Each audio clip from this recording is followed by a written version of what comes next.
수요일 아침입니다. 이 아침에 변함없이 저에게 생명을 주시고 또 우리가 살아갈 수 있는 호흡을 허락하시고 또 주신 생명을 지탱해 주셔서 이렇게 살게 하시는 우리 하나님께 영광을 돌립니다. 오늘 아침에 변함없이 삶과 말씀 중에서 수요일에 해당하는 말씀을 함께 나누는 시간을 갖도록 하겠습니다. 잠깐 기도하겠습니다. 우리를 사랑하시는 거룩하신 하나님 아버지, 오늘 아침에도 저에게 생명을 주시고 허락하신 생명으로 주님의 말씀을 마음에 담게 하시니 감사합니다. 성령으로 역사하시고 인도하심을 조차 주님의 뜻을 알아 저희의 생애 가운데 주님의 뜻을 이루는 귀한 하루가 되도록 도와주시기를 우리 주님 예수님의 이름으로 기도드리옵나이다. 아멘. 저희가 지금 안식학교 교과 제4기 3과의 말씀을 다루고 있습니다. 선교를 향한 하나님의 부르심. 오늘 저희가 다루게 되는 수요일 말씀의 제목은 초대교회와 안주지대입니다. 초대교회는 저희들에게 굉장히 이상적인 교회로 생각이 되기가 쉽습니다. 저희가 다시 돌아가고 회복하고 싶은 교회라고 그렇게 보통 말하지만은, 그러나 사실 인간들이 모여있기 때문에 초대교회에도 문제가 없지 않았습니다. 그 대표적인 문제는 무엇이었는가 하면, 이 그리스도인들이 그 당시에 결국은 예루살렘과 유대 영토, 편안한 지역, 컴포트 존, 안주지대에만 머물러서 교회를 형성하고 있었다는 사실입니다. 우리 주님께서는 온 세상의 복음을 전파하고 인류를 구원하고자 하셨지만은 역시 초대교회 그 뜨거운 그리스도인들이었으나 그들도 역시 생각의 한계가 있었다는 것을 부정할 수 없는 일이었습니다. 그런데 그때 이제 이렇게 예루살렘과 유대 지역에 수많은 그리스도인들이 생기면서 박해가 일어나기 시작하고요. 그 박해를 우리 주님께서는 막아주지 않으셨습니다. 초대교회 박해가 시작되면서 그리스도인들이 흩어지기 시작했기 때문이겠죠. 박해로 인해서 그리스도인들이 다른 지역으로 이주하면서 자의든 타의든 결국 다른 지역, 이방 지역에서 복음을 전하는 상황이 된 것입니다. 하나님께서는 그것을 그대로 두셨습니다. 이것을 통해서 주님께서 원하시는 것이 무엇인지를 보여주신 것이지요. 주님은 각 지역에 어느 곳에서나 주님의 복음이 전파되기를 원하십니다. 여기 사도행전 8장 4절에 이렇게 말씀하십니다. 그 흩어진 사람들이 두루 다니며 복음의 말씀을 전할세. 이제 정말 넓은 지역으로 복음이 전파되기 시작한 것이죠. 그것은 전략에 의한 것도 아니었고 사람들의 회의에 의한 것도 아니었으며 결국 박해라고 하는 새로운 요소가 등장하면서 너무나 자연스럽게 그리스도인들이 여러 곳으로 퍼지게 되었고, 우리 주님께서는 그것을 그렇게 두시면서 더욱더 많은 곳에 복음이 전파되도록 많은 사람들을 부르셨습니다. 사도행전 11장 19절에서는 그런데 이러한 현상에도 불구하고 여전히 해소되지 않는 문제가 있었음을 지적하고 있습니다. 사도행전 11장 19절입니다. 그때의 스데반의 일로 일어난 환난으로 말미암아 흩어진 자들이 베니게와 구브로와 안디옥까지 이르러 유대인에게만 말씀을 전하는데, 안타깝게도 이방 지역에 갔는데 이방 지역에 있는 유대인에게만 복음을 전파했다는 것이죠. 너무나 안타까운 일이었습니다. 이제 이쯤 되니까 우리 하나님께서 직접 개입하십니다. 사도행전 10장을 통해서 우리는 베드로의 이 일화를 저희가 알게 되는데요.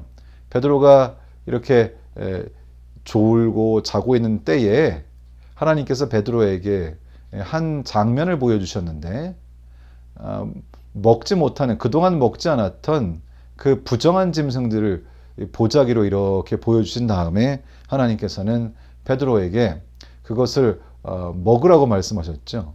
어떤 분들은 이 장면을 보고 그러니까 아무거나 먹어도 된다라고 하시는 분들도 없지 않던데, 그것은 참 이 문맥의 내용을 읽어본 사람이라면 그렇게 얘기할 수 없는 그런 문맥이죠.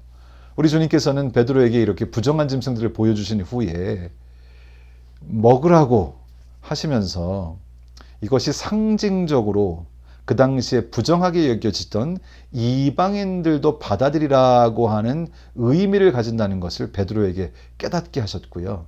베드로는 그래서 고넬료, 이방인 고넬료를 만나서 이 주신 이 상징적인 장면의 의미를 확실하게 깨닫게 되고 그것을 성경에 기록하고 있습니다.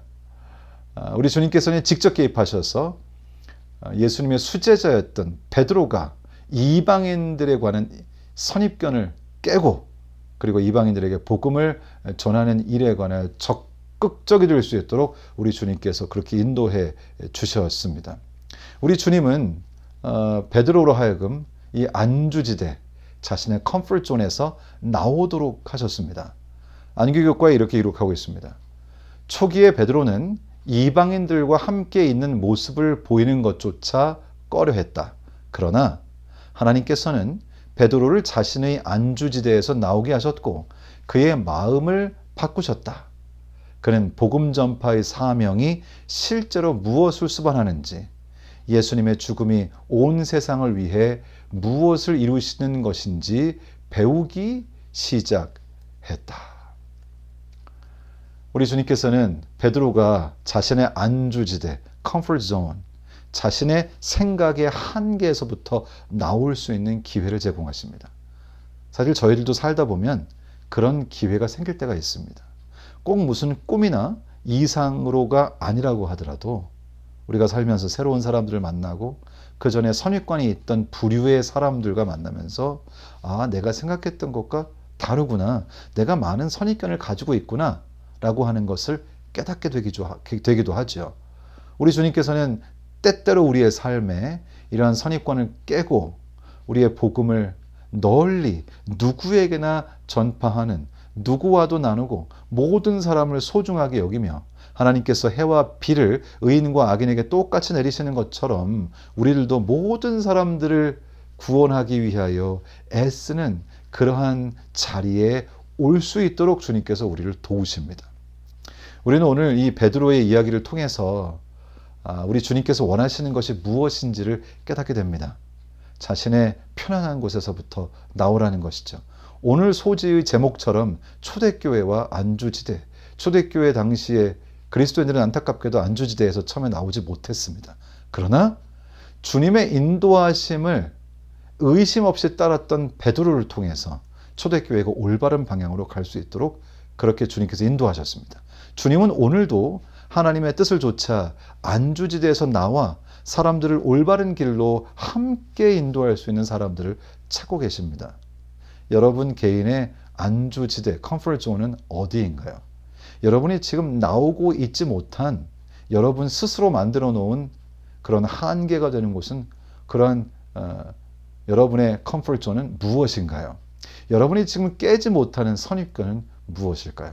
우리 주님께 기도하면서 하나님께서 여러분의 마음을 깨우치시고 우리가 그 한계, 내가 나 자신을 가두어 둔 그 감옥을 깨뜨리고 나와서 많은 사람들을 만나고 그들에게 복음을 전하고 우리 주님께서 저에게 주신 사명을 감당하면서 온 세상에 복음을 전하고 명령하신 우리 주님의 명령을 함께 따라 하나님의 놀라우신 은혜를 같이 경험하시게 되기를 간절히 바랍니다. 우리 주님께서는 저희가 같은 곳에 계속 머물러 있기를 원하지 않으십니다.